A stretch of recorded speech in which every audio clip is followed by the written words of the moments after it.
All right, welcome back to the channel, everyone. Hopefully you are having a great rest of your day, start to your day, whatever time it may be. And I want to go ahead and update you guys on the issues that I have been having with the ProCharger Stage 2 kit on my Shelby GT350 Mustang. Just to go ahead and reiterate, this kit is quite literally the base kit you get from ProCharger. It's the Stage 2 kit that I bought new. It has the 4.88 pulley, which is the pulley they send by default, and it also has their ProCharger brand. It is a ProCharger brand crank support with their hardware. Now, I've had some issues with this kit, specifically bolts backing out within the last, I'd say, 2 months. Every 2,000 to 2,500 miles, I'm backing out the bolt on the ProCharger crank support. Now, it's the same bolt, same general area on the bolt, but this time the belt did not snap and the bolt is actually broken off within the ProCharger crank support as well as the pulley area and housing, which is quite interesting. I'm gonna go ahead and explain exactly what this means and what's gonna be going on forward until this kit is removed off the car for something different. Now, it's a couple days after Texas 2K has ended. If you guys are unaware, I drove this car from Houston to Dallas on Friday, raced it, and drove it back. Now, I also did that earlier in the week on Tuesday, drove it up there, raced it, drove it back. And on Friday, on my way home, I noticed that the top right bolt on the ProCharger brand crank support backed out. This is not the first time this has happened. This is the second time it has happened. But this bolt is actually broken off inside of the housing for the crank support, as well as the two pulleys that are actually back there, which is very, very interesting. When this first happened, I'm gonna go ahead and run the clip. This is what happened. As you guys can see here, like, it's shredded completely. There's nothing on the alternator. Cracked the timing cover right open. That's insane. Yeah, I don't know if it shows, but basically that's how. Yeah. That's how it was. Wow. Total carnage. This bolt actually caused the Supercharger belt to snap, as well as the accessory drive belt to snap, which was a complete and utter disaster. Now, this is the ProCharger bolt that broke off the first time. You can see here that it broke off on the thread. This actually broke off somewhere in the beginning area on the bracketing, and again, it caused both the Supercharger pulley as well as the accessory drive pulley to snap.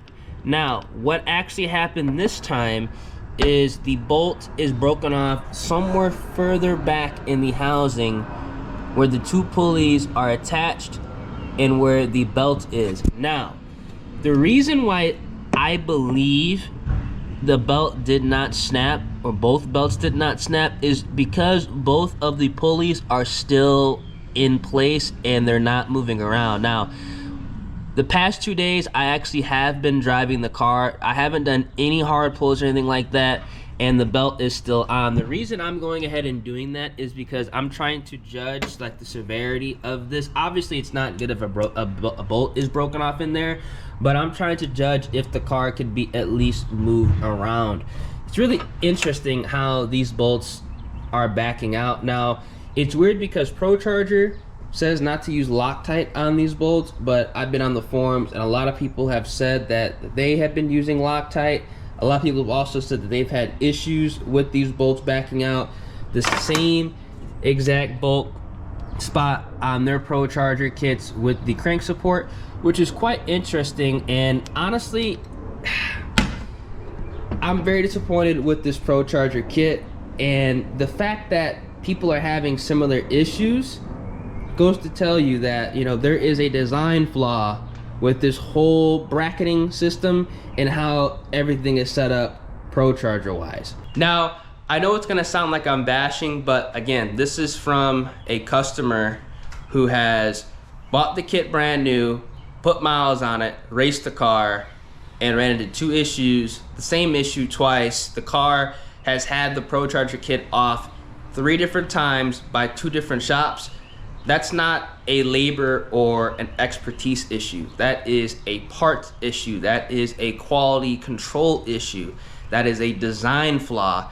And from me to you, if you are thinking about buying a ProCharger kit for your Shelby GT350 and you are gonna be equipping the crank support, I do not advise going ahead and going that route. I would go with another centrifugal supercharger brand if you do want to go ahead and boost your Shelby GT350 that route, or I'd recommend just going Whipple or twin turbo. There's a reason I believe a lot of people are now switching to ESS because of the quality control issues with the ProCharger kits and the overall design flaw. Now, this isn't my first time with a centrifugal supercharger kit. This isn't my second time. This is actually my 3rd time with this type of supercharger. I had a Vortex supercharger on my 2004 Mustang GT. I had a ProCharger supercharger on my 1999 Mustang GT. And now I have a D1SC ProCharger Stage 2 kit on my 2016 Shelby GT350. I don't believe these kits with the crank support can support the high RPM and the natural vibrations of the 5.2 liter Voodoo.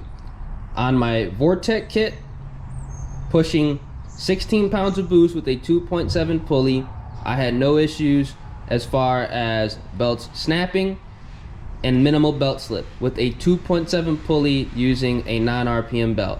On my black 1999 Mustang GT, I had no issues with belt slip or belts snapping until the belt got worn with a 3.0 pulley pushing about 16 pounds of boost. There's absolutely no reason that I should be having issues with bolts backing out and snapping belts, because this car had the non-RPM belt that ProCharger supplied with the kit. Now it has a green belt.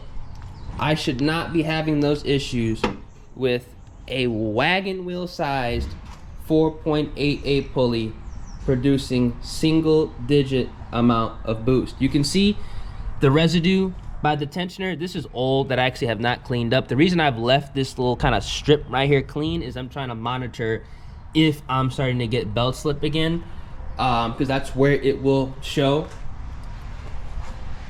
Really annoying. And again, I think this is why a lot of people are switching to ESS. It just doesn't work on this platform. It just doesn't work.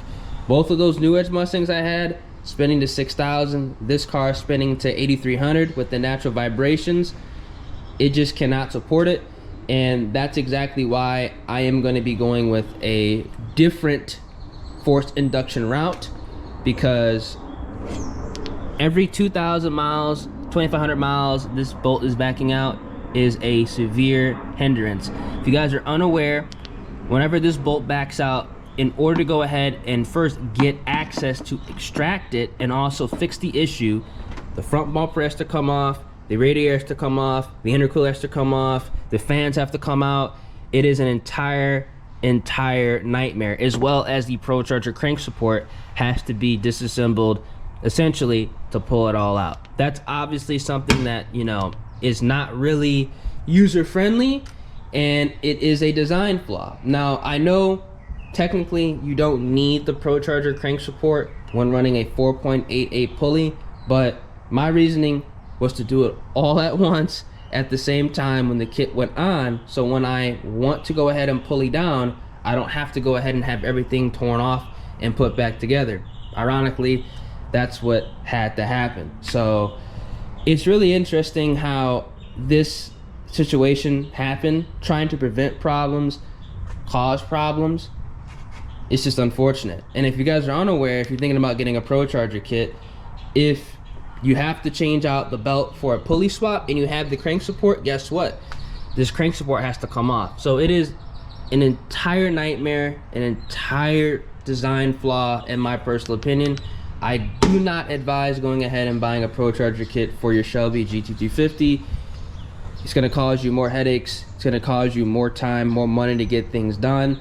It just doesn't make sense as to why the kit is set up the way it is. I know some people have had great success with the ProCharger kits without the crank support. People have had success with the crank support.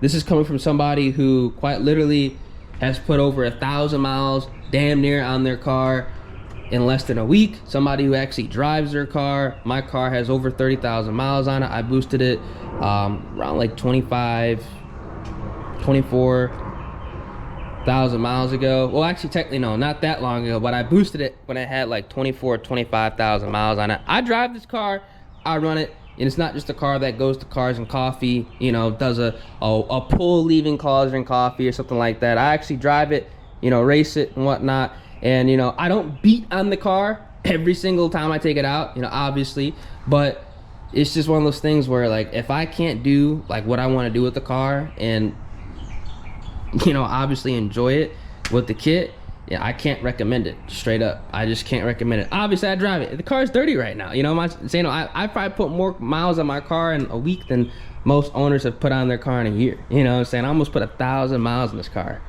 in a week, which is, you know, kind of crazy, but at the same time, it really not. You know what I'm saying? There's no way I should have issues with this kit but that little time. You know what I'm saying? That just doesn't make any sense. Now, with all that being said, as of right now, I'm just gonna leave it alone. I'm not gonna mess with it. I'm not gonna cut that bolt off since the bolt is already broken off inside the housing and the pulleys are like on and it doesn't seem to be moving. I'm just gonna leave it alone. Just gonna drive the car. I've not done a hit. I might try to do like a third gear just to see, praying that the belt, you know, does not actually let go. But I'm just gonna leave it on there until the time is right to remove the kit, which will most likely happen within the next like 60 days or so. So I'm trying to work some things out to replace it with something else, but for the time being, it's just gonna stay the way it is. I'm not gonna go ahead and mess with it because it's just simply not worth it. I'm not gonna go ahead and fix the issue that I have with this kit right now when I'm not going to keep the kit on the car. So if you're looking for a ProCharger Stage 2 kit, I'm not gonna sell it with the crank support unless somebody wants it. I'll be letting it go for cheap. Hit me up via Instagram. My link's gonna be at the top of the description. I mean, I don't know, you know what I'm saying? It's really unfortunate because I know like ProCharger doesn't make bad products because I had a kit on my 99, I had no issues, but as far as the Shelby GT350 goes, again, because I know this is a kit issue, a design flaw, a quality control issue, I just can't recommend it, like whatsoever. I just can't recommend it. You know what I'm saying? This issue 2 times in 2,500 mile increments, that's not even a whole, technically, whole oil change interval. You know, there's something wrong with the kit at that point, 100%. I had 2 reputable shops. One of them, incredibly reputable, go ahead and install and reinstall the kit, so I know for a fact it is not a user error. So it is what it is.